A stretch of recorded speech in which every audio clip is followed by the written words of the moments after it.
बीजापुर जिले की जीवनदायिनी इंद्रावती नदी जो आज अवैध दोहन की मार लगातार झेल रही है, गोपालपट्टनम ब्लॉक के अंतर्गत ग्राम पंचायत अटकुपल्ली, जहां पे इंद्रावती नदी के बीचों बीच अस्थायी सड़क बनाकर रेत का बड़े पैमाने पर उत्खनन करने की तैयारी की जा रही थी। स्थानीय जो ग्रामीण हैं तो उन्होंने आरोप लगाया है कि तेलंगाना के जो ठेकेदार हैं यहाँ सक्रिय हैं और लगातार नदी की रेत को सीमा पार पहुंचाकर करोड़ों का खेल खेलने की तैयारी की जा रही। इस अवैध गतिविधि से इंद्रावती नदी के जो प्राकृतिक प्रवाह है और पर्यावरण को जो गंभीर नुकसान पहुंच रहा है, साथ ही स्थानीय युवाओं को रोजगार के लिए भी असर पड़ रहा है। बाहरी लोगों को काम मिल रहा है जबकि क्षेत्र के युवाओं को नजरअंदाज किया जा रहा है।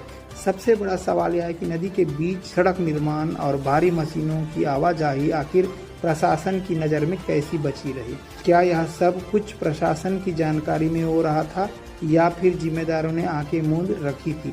हालांकि मामले की सूचना मिलते ही प्रशासन हरकत में आया और भोपालपट्टनम के एसडीएम, तहसीलदार और सीईओ ने मौके पर पहुंचकर कार्रवाई की और साथ ही जेसीबी की मदद से नदी के बीच जो बनाई गई सड़क थी उसे हटाया गया। एसडीएम ने बताया कि जो पंचायत सचिव है उनके द्वारा नियमों के विरुद्ध नदी के बीच में सड़क अवैध रूप से बनाकर रेत के उत्खनन की तैयारी की जा रही थी, जिसे तत्काल हटाया गया। जब इस विषय पर खनिज विभाग के अधिकारियों से बात की गई तो उन्होंने स्पष्ट तौर पर यह कहा कि किसी भी तरह की कोई भी अनुमति नहीं ली गई है। जब किसी भी तरह की कोई अनुमति नहीं ली गई तो ग्राम पंचायत के जो सरपंच और सचिव, जिसके संरक्षण में इस तरह का अवैध सड़क का निर्माण कर लाखों करोड़ों का राजस्व का चूना शासन को लगाने की तैयारी कर रहे हैं। अब देखने वाली बात यह होगी कि इस पूरे मामले में आगे क्या कार्रवाई होती है और क्या बस्तर की इस अमूल्य प्राकृतिक संपदा को बचाया जा सकेगा या फिर अवैध खनन का या जो सिलसिला है ये लगातार यूं ही जारी रहेगा।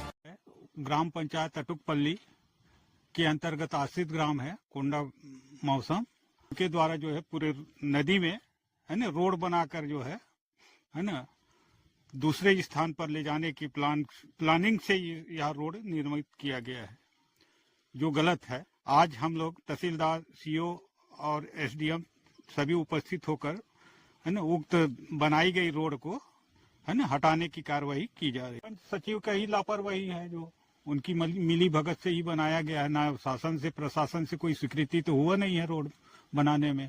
आगे कार्रवाई होगी, जो दोषी हैं उनके ऊपर कार्रवाई करेंगे। उच्च अधिकारी महोदय प्रस्ताव भेजेंगे।